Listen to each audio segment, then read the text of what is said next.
System ने ली अतुल सुभाष की जान या पत्नी की प्रताड़ना से थे परेशान। मैं इस जज का कंप्लेंट सुप्रीम कोर्ट और हाई कोर्ट में भी मेल करने वाला हूं। क्या जज से भी होगी पूछताछ?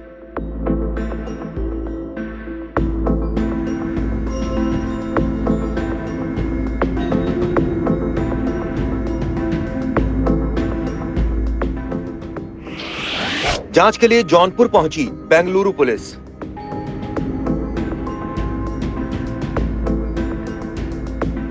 चौंतीस साल के इंजीनियर अतुल सुभाष ने अपनी जान दे दी है।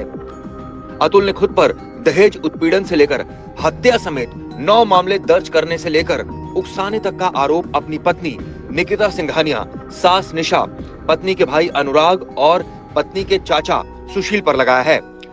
लेकिन अब पुलिस ने जांच शुरू कर दी है।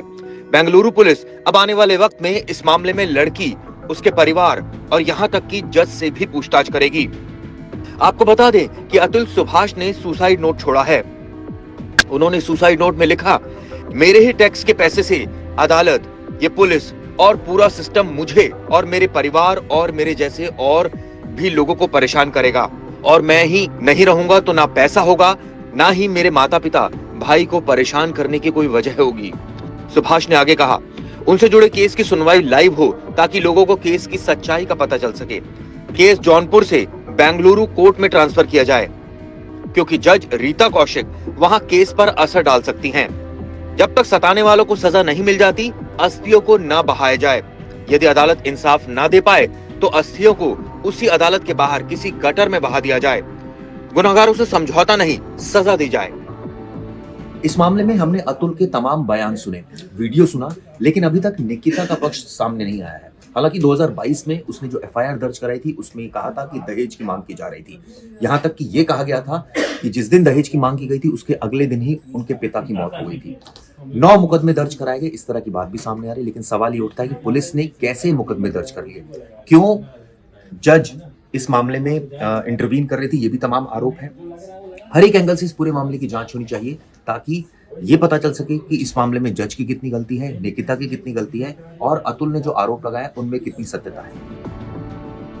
अब ऐसे में कई सवाल खड़े हो रहे हैं। सवालों के घेरे में जज रीता कौशिक भी हैं, जो इस मामले की सुनवाई कर रही थी।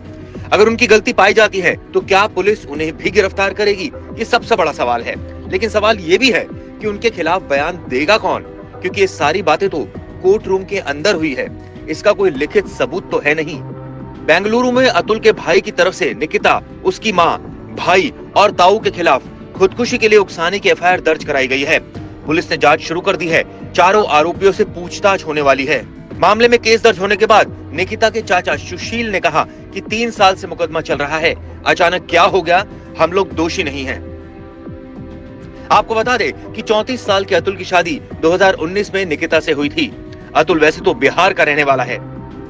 ये बात सही है कि वो सिस्टम से दुखी थे, लेकिन यहाँ सवाल कई है जो अब तक बरकरार हैं।